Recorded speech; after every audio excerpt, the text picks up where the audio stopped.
Hello and welcome to another edition of the Main Event Detroit Lions football podcast with an emphasis on the Detroit Lions 365. I am Mike Abraham with Russell Wayne, and our guest today is Mr. Steve Salter, musician extraordinaire, guitar player extraordinaire, and most of all, Buffalo Bills fan. How are you today, Steve? Oh, doing great, guys. Thanks for having me on. This is awesome. It's the off season. The NFL is even in the off season is bubbling, and here we are doing podcasts, and heck, it's going to be July in training camp before you know it. That's right.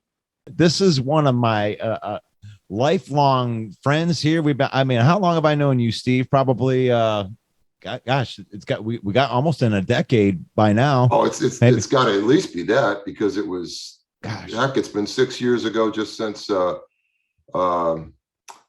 tributes we were doing with Alice in Chains and I think a couple of those other shows. And then I got to watch you shred on guitar with, I remember the first time I watched you was up at Sherman's Lounge, and you come out there and you got this just shredding all over the guitar. And I'm like, man, this guy can play the hell of the guitar. And then when I came over to your house and you're like, I just want to play the saxophone. I'm like, what? You get to play the saxophone? That's awesome. So, but I know you as a musician, but also as a Buffalo Bills fan. This is my lifelong passion, most certainly. Lifelong passion. I was born and raised in Western New York. So, back when the Bills were at the Rock Pile in the late 60s, that was in downtown Buffalo, Jefferson Avenue near the zoo. And then I actually attended the very first regular season game at Rich Stadium, September 17th, 1973, I think it was. Wow. It's been named different things since then, but most of us affectionately refer to it as the Ralph. And the Ralph. And of course, it's being replaced now with the new stadium. But yes, absolutely. And we're excited in Bills Mafia land, certainly. Yeah. And I went on record in 2017 saying that, or 18 when Josh Allen was drafted, that he would be generational talent. You could have the numbers, and if you've seen the movie Moneyball, and at the end the guy goes, well, you can, the stats are really meaningful over the course of a season, but when it comes down to a particular game, and that's kind of the thing that happened with the Bills. They had the great DVOA numbers, but the fact is that they couldn't contain Patrick Mahomes in that ball game, and Cincinnati could, and that was the difference. That's what they're talking about when you get outside the stats. So I think the defensive line, because Von Miller is such a huge name and it was such a huge signing, that steals a lot of the story. But I think if you look at the Bills' eyes, they brought in Von Miller and Tim Settle and Daquan Jones and Shaq Lawson and so forth and so on. A lot of the strength. And drafted one of the top tier corners in the draft too. Absolutely. So Von Miller, they're probably going to plug him right in out on the corner as a starter, maybe day one. And Lamb, it looks great. Most of the highlight film you see against with him, a lot of it's against who else? Jameson Williams, who's now on the Jets. Via that same draft. Yeah, so. You're right. There are a lot of highlights of Jameson torching Kaiir Elam, as if I'm not mistaken. And then Von Miller, man, I argued on one of the previous podcasts that Von Miller should have been the Super Bowl MVP, or at least in that running for it with 2 sacks, and he impacts the game. It's such a big signing for the Bills that it almost is like, oh, okay, well, that's not the only guy that they got, but they got Von Miller, who could have been the Super Bowl MVP and played up to that competition in the biggest game that there can be. I think they're looking for Von also to be a leader of some of these younger guys they have. Yeah. It's like any situation when you bring in someone like that attracts attention, it tends to help other guys. In depth. You're bringing depth to the situation. We were talking a little bit earlier. Tell me a little bit about these guys that they brought in that were actually part of the old organization that went somewhere else and then actually came back and is in a familiar territory. with the Bills being rated defensively as well as they have, they really did a little better a couple, 3 years back with sack totals. You see the sack totals really weren't great. And the pressures are good, but it counts as a pressure when you're making Patrick Mahomes run around for 4.8 seconds before he launches a dart complete down the field. So I think what they're really after with this is being able to contain quarterbacks, and the concentration has been on when they've added to their defense. And as far as the guys coming back, it's a thing of people hate to use the word culture. But we love it here in Detroit. Sean McDermott has created quite a situation there with the team and the camaraderie, the accountability, and basically the love these guys have. They bring in a certain type of guy they feel, and that's where I think a big difference is made, because let's face it, the talent all across the league is huge. What is really differentiating some of the teams, which is, and it's precisely that point as to why, if you look at Detroit this year, they're kind of doing what the Bills did several years ago, getting rid of some big contracts. They've got a guy that, Dan Campbell, these guys are playing for. You can see it. It makes a difference. And because the talent level is so high across the league, it makes sense that teams are able to go from a losing record to a winning record, because the edge really comes in partially the coaching, but just the team, the whole team concept of how, and you guys are musicians. How is it with a band with a bunch of guys that are all great but don't like each other on stage? Right. And we've experienced that together. Guys that are your brothers, and, right. and I think the very same thing applies. So absolutely. That's a great analogy. Great. And for our listeners out there, we're talking to Steve Salter, Buffalo Bills fan and amazing musician. Mike Abraham here on the main event with Russell Wayne, as always. We're talking Buffalo Bills football and Detroit Lions football. And these two teams are going to meet on Thanksgiving, Steve. This is right. And we saw when the schedule came out, and look, at the NFL could even make a big deal out of the schedule. But this will be Buffalo's third game on Thanksgiving in the last 4 years. Of course, everyone remembers Josh Allen's fumble, then scramble for the first down against the Cowboys in the late game in 2018. Then last year they beat the Saints. That was the night game. So now I actually have the opening slot, and I've always considered the 12:30 Thanksgiving game at the Detroit Lions as the high water mark of the fall football season.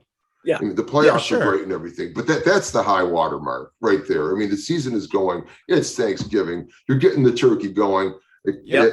And it's before the turkey. The game is coming on. And it's before the turkey. So you're watching the game while while you're smelling the good food. You're not in the middle. That's right. The 4:00 game, you're eating. You may miss part of that game because you're trying to visit with your family. That 12:00 slot, that's the slot right there. Yes, it's the opening salvo of Thanksgiving, and I heard you say it, Russ. I mean, this is the Lions Super Bowl, and the Bills would need to be wary of this. There is a magic for the Lions on Thanksgiving.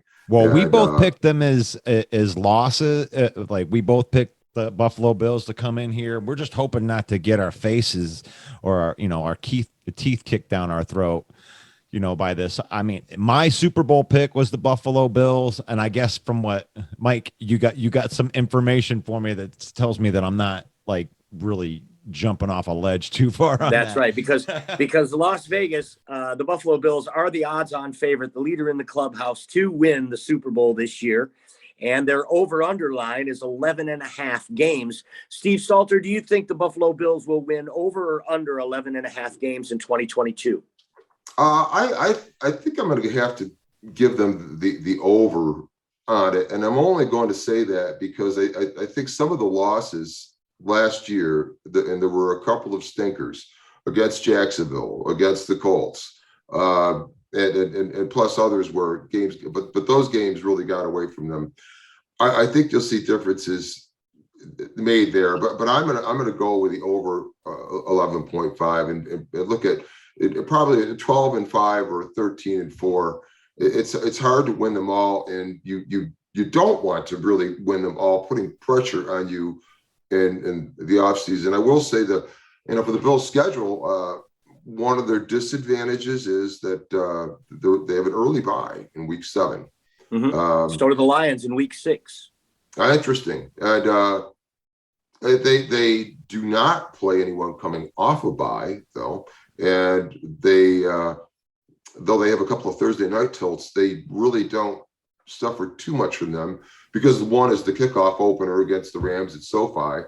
And then another Thursday, I believe it's against the Patriots, but the Patriots will be resting from a previous Thursday also. I think that's following Thanksgiving. So they don't have too many rest disadvantages in those midweek games. They do have 5 primetime contests, and that does not include appearing on Thanksgiving at 12:30. You got to play the NFC North, the entire NFC North. Yeah, October 30th. That gives you a couple of winnable games, I would say, at least a couple, right? And then you've got to play the AFC North. So you've got, we don't know what's going on at quarterback with Cleveland Browns. You're going to have to play Joe Burrow in the Cincinnati Bengals. You're going to have to play Lamar Jackson in the Ravens, maybe Mitch Trubisky in the Steelers. But then outside those divisions and outside your own division games, which Miami gotten a lot tougher this year on paper. We'll see how that translates, right? New England, a playoff team last year. The Jets, probably one of the best drafting teams this year. They made some key acquisitions, hopefully make their team. So right there in your own division, Steve, things got tougher. And then outside of that, you've got Rams, Titans, and Chiefs. So on October 16th in week 6, so this will be just before your bye week, you got to relive the divisional playoff game of last year.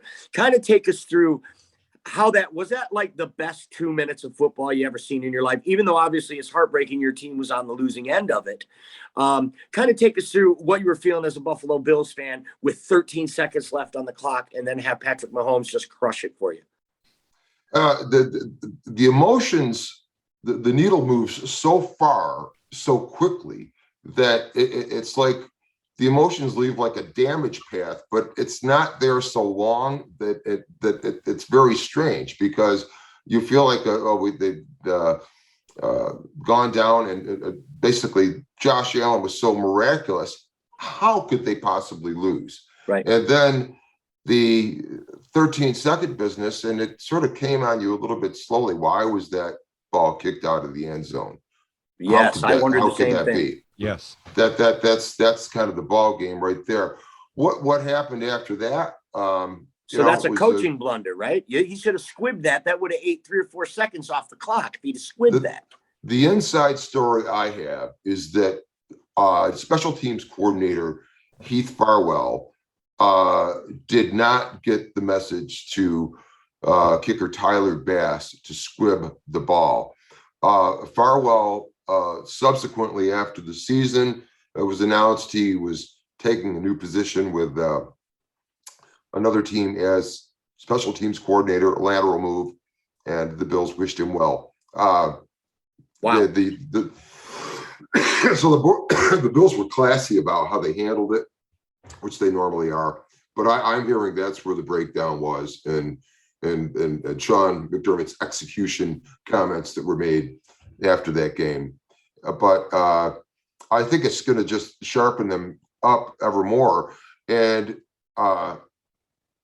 there's probably more delicate, tactful ways to put this. But that city loves this team, and the team loves that city. And there is no way the impact of the events in Jefferson Avenue a couple of weeks ago are not going to have some sort of extra little incentive for Buffalo delivering for that city this season. I can't help but think that, not to get on that horrifying topic at all, but I think that's going to be a little bit of a thing. It's been a thing so far. The Bills' involvement has been quite incredible, actually. Well, and it's amazing that you bring that up, and thanks for doing so. Russ, what do you think? Well, like I said, I think that the Bills are going to win the Super Bowl, and I didn't come up with that because of Vegas. I came up with that after watching that 13-second and just watching the look on Josh Allen's face when he just did probably the most miraculous thing that's ever been seen in Buffalo history. I mean, I'm not a Buffalo fan, but I was just living vicariously because I was, I was thinking about you, Steve, and I'm You were like, wow, testing. You I was living vicariously, and I saw that look on his face. So it's either going to be Josh Allen is going to fall off the face of the earth and it crushed him on the inside, or he was like, okay, I realized that I could do all I can do. I got to do even more. And I think that he's got a chip on his shoulder. I think he believes in his heart that he's a better quarterback than Patrick Mahomes. And I think he is too. I think they have a better team. I think that, living vicarious through Steve, the Buffalo Bills are going to be in the Super Bowl this year. Well, it is interesting that the NFL this year has changed the rules now to where in a playoff game in overtime, Josh Allen would have had a chance to possess the ball again in that game under this new rule change.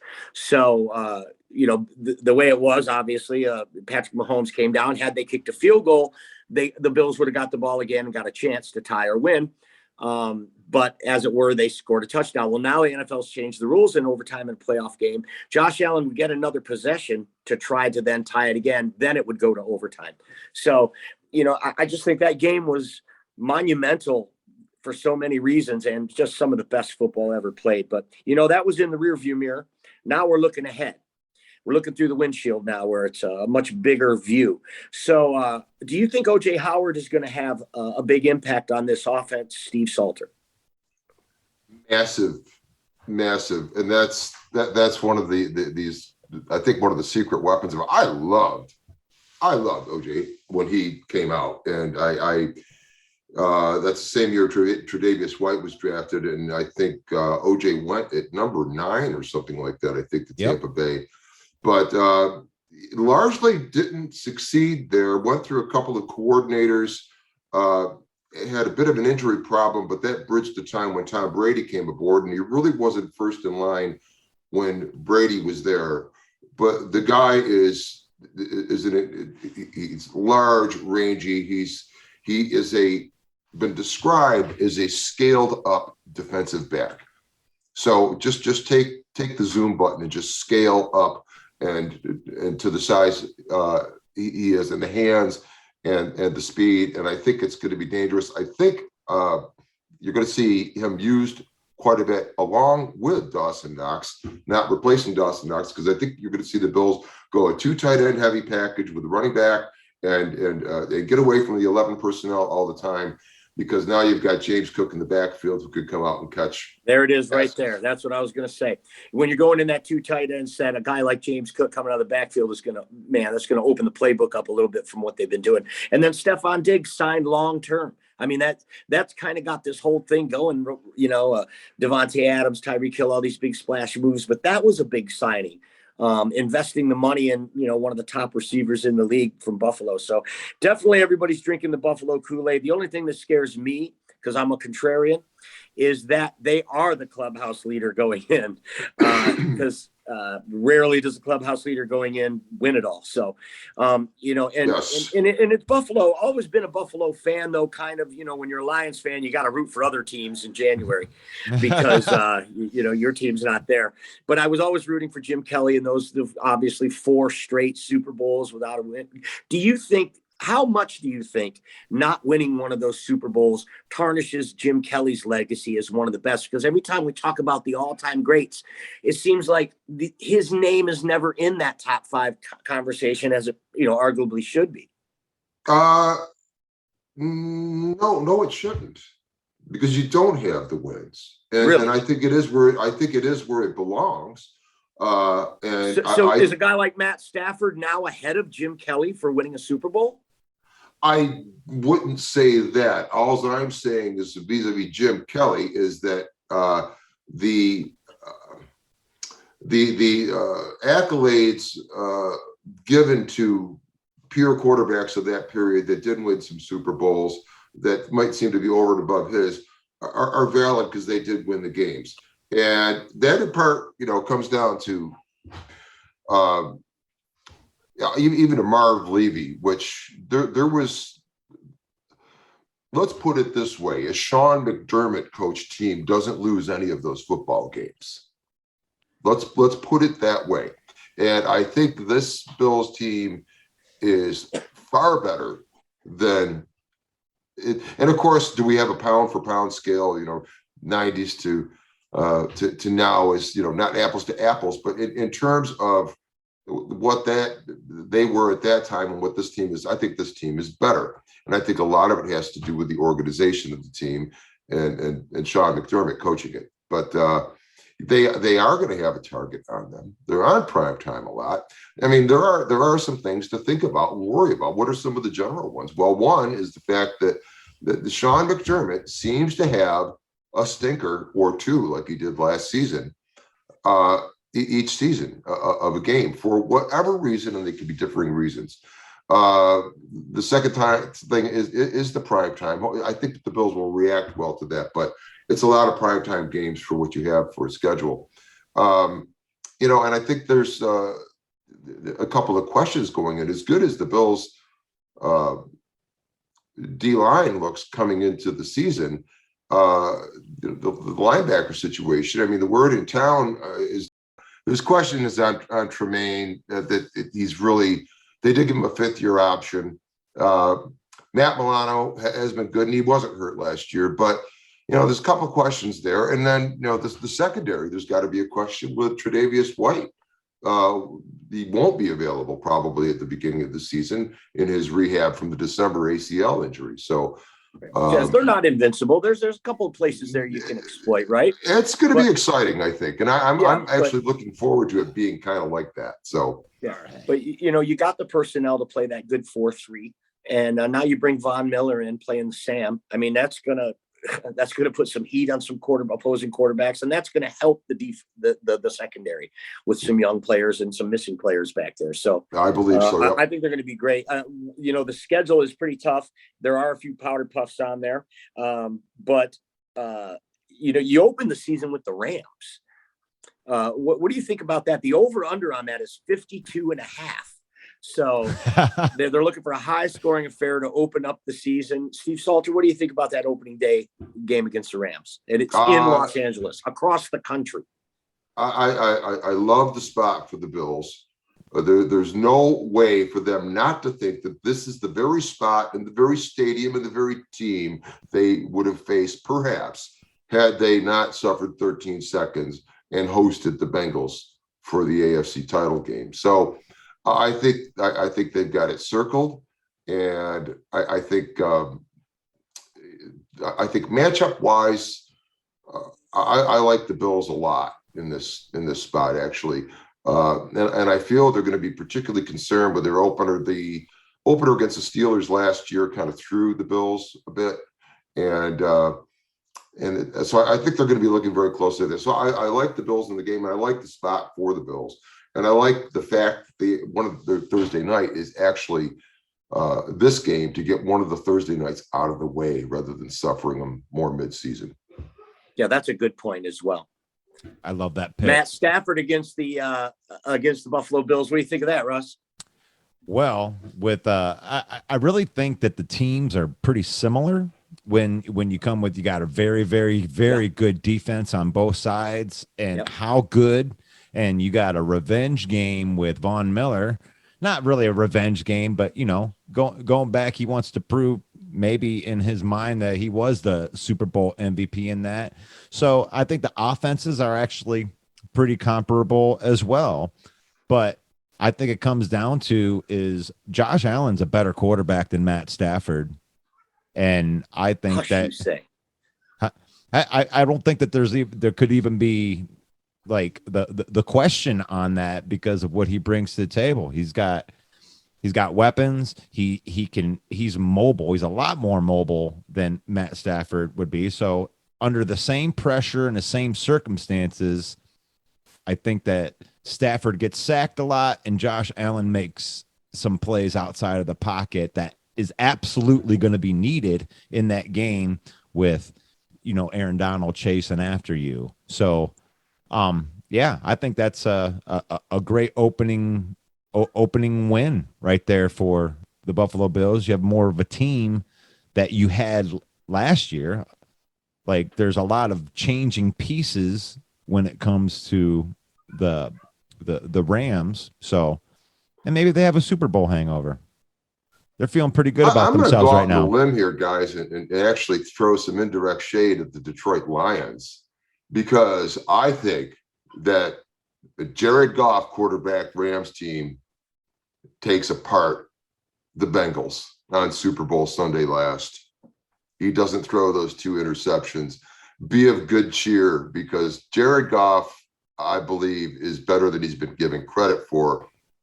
I think the Lions made that statement in this draft, and I've heard it from a couple of people that, if that's Jared Goff in that spot, does he get to that spot through the regular season? We don't know. This is totally hypothetical, but in that spot, in that offense, I don't think he throws those picks. Yeah. Well, Sean McVay didn't think so. So, well, but that's where all that pretty good for them. That's where that shade comes from for Jared Goff. I mean, it's not warranted through his stats. He just didn't like Jared Goff. He pulls him out of the game, puts in this joker that comes in, loses 2 games. Actually, Jared Goff comes in and wins that playoff game before he gets traded to Detroit. So I think that Jared Goff is a lot better than what people have given credit for. And I think that they're different. I think that Goff is a more accurate quarterback than Matt Stafford. I think that Matt Stafford has a rocket arm and elite arm talent that he can fit it in and do things that maybe nobody can. But when it comes down to it, I do believe I agree with everything that you said at the end, but I don't think that Goff beats Tom Brady in that Tampa Bay game. I think Stafford did something. That's why they brought Stafford in. Point. That's a very good point. Very good point. I don't think Goff beats Brady in that game either, but Matt Stafford would. And I don't see Goff as better than Matt Stafford in any stretch. I don't think that he's better. I think that he's a more accurate quarterback. I think they just both needed a change of venue. Again, relating it to bands, and you can get stale in one thing and want to move on to something, get inspired by some different musicians. And I think both of them were probably due for such a change. I think the point I'm more trying to make, other than the hypothetical horse hockey I was just shoveling a moment ago, is the fact that I think Jared Goff is going to excel much more this year in Detroit. I think what Dan Campbell's got going on. And I love living in an NFC town where I can root for, the team I live in, even though I'm a Bills fan still. I had to live in South Florida for a long time with Dolphins. Oh, God. But all fans. Hey, best of luck on the Buffalo Bills season for you, except on Thanksgiving Day. We're going to be rooting against you that day. We might even be there, right? You're going to be in Michigan for Thanksgiving? Oh, we usually are, and I have the tradition of cooking, but we had to and are still considering, going down. But if I go down there and dressed in Bill's regalia like David Putty did on Seinfeld when he did the New Jersey Devils, but I think Detroit fans are pretty cool with that. But we'll see if we're going to do it or not. But I can't wait to see it. And this has been a blast, guys. Thanks for having me on, and anytime at all as we go through the season, which ought to be exciting as we approach it and get into it. Well, I definitely believe that you're going to be you are our Buffalo Bills connection at this point in time. Finding a musician that's a Buffalo Bills fan, some people might have thought that would have been hard, and I was like, that's easy. That's easy for me. So, Steve Salter, we enjoyed having you on the main event, and you can find us main event. We just got a Facebook page put up there. We're gonna be putting this up on there, sharing it through there. Go ahead and mash that subscribe button. Follow us. We're going to get a YouTube page going here, and we appreciate all of the listeners. We appreciate any of the support that we can possibly get. And yeah, we will see you guys next time on the main event.